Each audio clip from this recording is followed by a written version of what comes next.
GK હોસ્પિટલની civil સર્જનની ઓફિસની જપ્તી થઈ છે। વર્ષો જૂના કેસમાં કોર્ટે જપ્તીનો ઓર્ડર આપ્યો છે। 2017થી પગાર બાકીના મુદ્દે કોર્ટે આ હુકમ કર્યો છે। ડોક્ટર હિરજીભાઈ ભુડિયાને પગાર ન ચૂકવાતા જ હુકમ કર્યો હતો અને હવે વર્ષો જૂના કેસમાં કોર્ટે આ જપ્તીનો ઓર્ડર પણ કર્યો છે।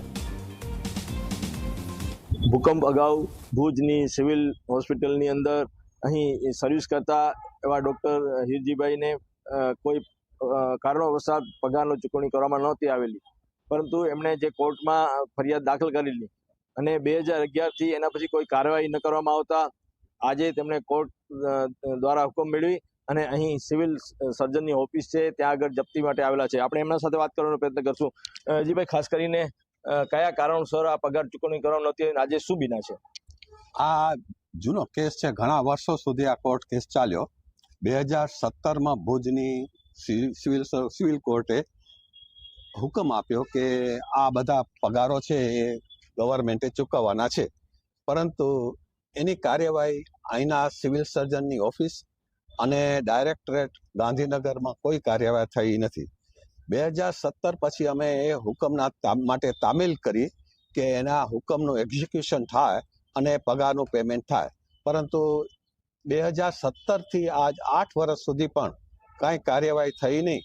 એટલે અમે ગયા વર્ષે આ જપ્તીનું વોરંટ કઢાવેલ અને ત્યારે અમે એને મુદત આપેલી, પરંતુ આ વખતે હજી કોઈ કાર્યવાહી ન થવાથી અમારે ન છૂટકે આ સિવિલ સર્જનની ઓફિસની જપ્તી કોર્ટના હુકમથી બેલીફ મારફત કરવી પડી। અગાઉ કેટલા વર્ષોનો છે અને અંદાજિત કેટલી રકમ નીકળે છે અને શેના માટે ચૂકવવામાં નથી આવી? રકમ મારા પગારો, અમારા જીપીએફના એકાઉન્ટમાં જે રકમ જમા છે એ રકમો આ બધી જ લગભગ 2011થી કરીને ચૂકવવાની થાય છે।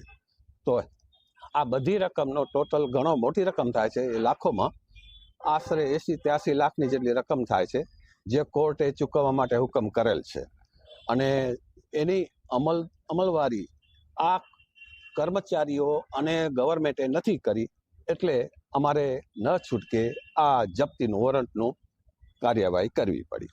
આજે એક ભાગમાં જપ્તી કરેલ છે અને શું કાર્યવાહી કરવામાં આવશે? અત્યારે આપણે એક ઓફિસનો પાર્ટ જપ્ત કરેલ છે।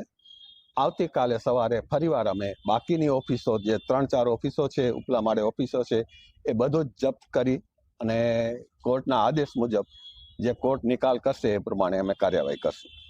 તો આ હતા ભુજના ડોક્ટર હિરજીભાઈ કે જેમને આ કોર્ટ દ્વારા જે જપ્તીનો ઓર્ડર મેળવ્યો છે અને હાલ જે છે એ કામગીરી ચાલુમાં છે। હજુ વધુ વિગતો હવે બહાર આવશે। રાજેન્દ્ર ઠક્કર, જી મીડિયા, કચ્છ।